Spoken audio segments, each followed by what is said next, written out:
IUI success rate ಇನ್ನು ಯಾವ್ಯಾವ parameters ಮೇಲೆ ಡಿಪೆಂಡ್ ಆಗುತ್ತೆ.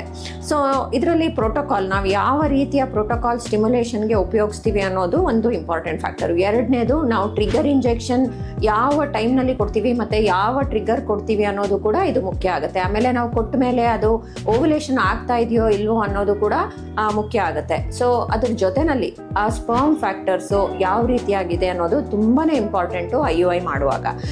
ನಾವು ಲ್ಯಾಬ್ನಲ್ಲಿ ಪ್ರಾಸೆಸ್ ಮಾಡೋದು ಯಾವ ರೀತಿಯಾಗಿ ಮಾಡ್ತೀವಿ, ಆಮೇಲೆ ಪ್ರೀ ಪ್ರಾಸೆಸಿಂಗ್, ಪೋಸ್ಟ್ ಪ್ರಾಸೆಸಿಂಗ್ನಲ್ಲಿ ಎಷ್ಟು ವ್ಯತ್ಯಾಸ ಇದೆ, ಎಷ್ಟು ಎನರ್ಜೈಸ್ಡ್ ಆಗಿ ಈ ಸ್ಪರ್ಮ್ಸ್ ಕಾಣುತ್ತೆ ಅನ್ನೋದ್ರ ಮೇಲೆ ನಾವು IUI ಸಕ್ಸಸ್ನ ಹೇಳ್ತೀವಿ. ಹಾಗೇನೆ IUI ಪ್ರೊಸೀಜರ್ ಮಾಡುವಾಗ ನಾವು ತುಂಬ ನಿಧಾನವಾಗಿ ಮಾಡಬೇಕು, ಮತ್ತು ಇದು ತುಂಬ ಸ್ಟೆರೈಲ್ ಆಗಿ ಕಂಡೀಷನ್ ಇಟ್ಕೊಂಡು ನಾವು ಮಾಡಬೇಕಾಗತ್ತೆ. ಮತ್ತು ಪೋಸ್ಟ್ IUI ಅದಕ್ಕೆ ನಾವು ಕೊಡೋಂಥ ಟ್ರೀಟ್ಮೆಂಟ್ ಏನಿರುತ್ತೆ ಅದು ಕೂಡ ಮುಖ್ಯ ಆಗುತ್ತೆ. ಅದಕ್ಕೆ ನಾವು ಪ್ರೊಜೆಸ್ಟ್ರಾನ್ಸ್ ಎಲ್ಲ ಕೊಡಬೇಕು. ಸೊ ಇದೆಲ್ಲಾನು IUI ಸಕ್ಸಸ್ ರೇಟಿಗೆ ಹೆಲ್ಪ್ ಆಗುತ್ತೆ.